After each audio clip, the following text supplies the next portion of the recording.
Assalamualaikum warahmatullahi wabarakatuh. Sebelumnya izinkan saya memperkenalkan diri. Perkenalkan, nama saya Fortunata Rimawibowo dengan NIM 1212796 dari Prodi Kimia.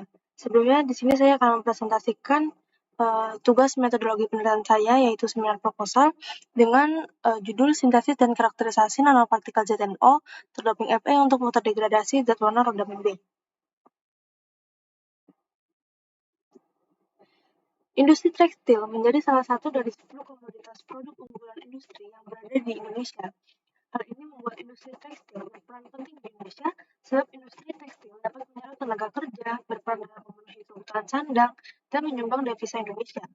Bersama dengan China dan Indonesia merupakan negara dengan industri tekstil yang terintegrasi, di mana industri terintegrasi ini melibatkan industri hulu dan hilir dalam menghasilkan produk akhir, yaitu meliputi serat dan benang, kain, hingga garmen. Indonesia berada di posisi ke-7 eksportir produk tekstil di dunia dengan kontribusinya 2,5%. Akan tetapi, kemajuan industri tekstil selain menimbulkan dampak positif, juga diikuti dengan dampak negatif bagi lingkungan. Dampak negatif yang ditimbulkan berupa pembuangan limbah pewarna tekstil secara langsung ke lingkungan. Pewarna tekstil ketika berada di lingkungan masih dalam keadaan berwarna dan sulit untuk didegradasi. Salah satu pewarna yang paling banyak digunakan oleh industri tekstil yaitu rodamin B. Limbah pewarna ini jika masuk ke lingkungan akan merusak penampilan fisik perairan, menyebabkan kematian biota perairan, dan akumulasi logam berat dalam daging ikan dan moluska. Untuk itu dibutuhkannya suatu bahan katalis yang efektif dalam proses fotodegradasi, yaitu nanopartikel ZNO. Di mana nanopartikel ZNO adalah partikel zinc oksida yang memiliki ukuran dalam skala nanometer, biasanya kurang dari 100 nanometer. Kenapa saya menggunakan nanopartikel ZNO? Yaitu karena ZNO memiliki sifat fotokatalitik yang kuat. Ketika nanopartikel ZNO terpapar cahaya UV atau cahaya matahari, elektron-elektron di dalamnya terangsang dan terlepas, membentuk pasangan elektron dan lubang. Pasangan inilah yang kemudian bereaksi dengan molekul air atau oksigen di udara, menghasilkan radikal hidroksil yang sangat reaktif. Radikal hidroksi ini kemudian dapat menguraikan zat warna rodamin B menjadi produk yang lebih sederhana dan tidak berbahaya secara fotokimia. Dan untuk lebih efektifnya lagi, di sini saya mensintesis nanopartikel ZNO-nya menggunakan dopan Fe. Di mana alasan saya menggunakan dopan Fe yaitu yang pertama adalah peningkatan efisiensi fotokatalitiknya, di mana dopan Fe dapat meningkatkan efisiensi fotokatalitik nanopartikel ZNO. Itu karena ion besi dapat menciptakan lebih banyak pemusat reaksi permukaan yang menghasilkan radikal hidroksil yang lebih banyak, meningkatkan kemampuan material untuk menguraikan polutan organik. Dan yang berikutnya adalah stabilitas. Dopan Fe juga dapat meningkatkan stabilitas termal dan kimia nanopartikel ZNO yang penting untuk aplikasi fotokatalisis di lingkungan yang berbeda.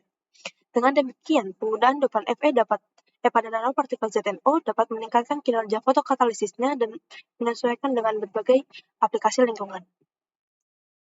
Yang berikutnya adalah rumusan masalah. Di sini rumusan yang pertama yaitu bagaimana pengaruh dopan Fe pada sifat kemagnetan nanopartikel ZNO, dan yang kedua bagaimana cara kerja nanopartikel ZNO dalam fotodegradasi zat warna rodamin B. Tujuan penelitian saya yaitu yang pertama mensintesis dan mengkarakterisasi nanopartikel ZNO terdoping Fe, dan yang kedua mengaplikasikan nanopartikel ZNO terdoping Fe untuk fotodegradasi zat warna rodamin B. Yang berikutnya adalah landasan teori, di mana landasan teori ini mencakup pemahaman tentang sifat-sifat nanopartikel, proses fotokatalisis, sifat-sifat katalis dopan Fe dalam ZNO, serta sifat-sifat dan mekanisme fotodegradasi zat warna rodamin B. Dengan pemahaman yang mendalam tentang konsep-konsep ini, sintesis nanopartikel ZNO terdoping Fe untuk fotodegradasi zat warna rodamin B dapat dirancang dan dioptimalkan untuk mencapai kinerja katalitik yang maksimal dalam aplikasi pengolahan air limbah. Dan yang terakhir yaitu metode penelitian, di mana yang pertama itu saya mensintesis nanopartikel ZNO, di mana nanopartikel ZNO disintesis dengan dopan Fe sebagai katalis menggunakan metode kopresipitasi, di mana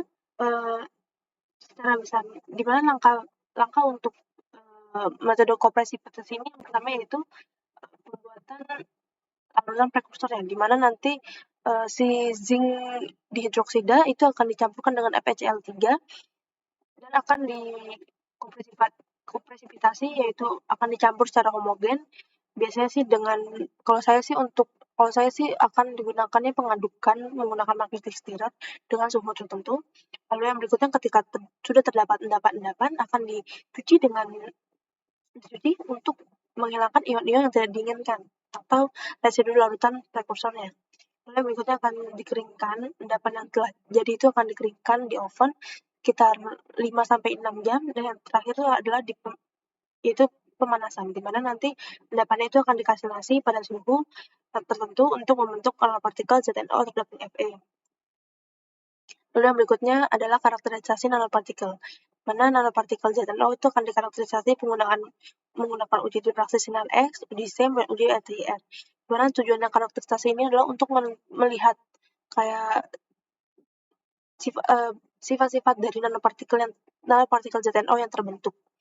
Lalu yang berikutnya adalah fotodegradasi, di mana hasil dari nanopartikel ZNO itu akan diaplikasikan untuk fotodegradasi zat warna rodapin B dengan bantuan spektrofotometri VIVIS untuk melihat serapan yang dihasilkan.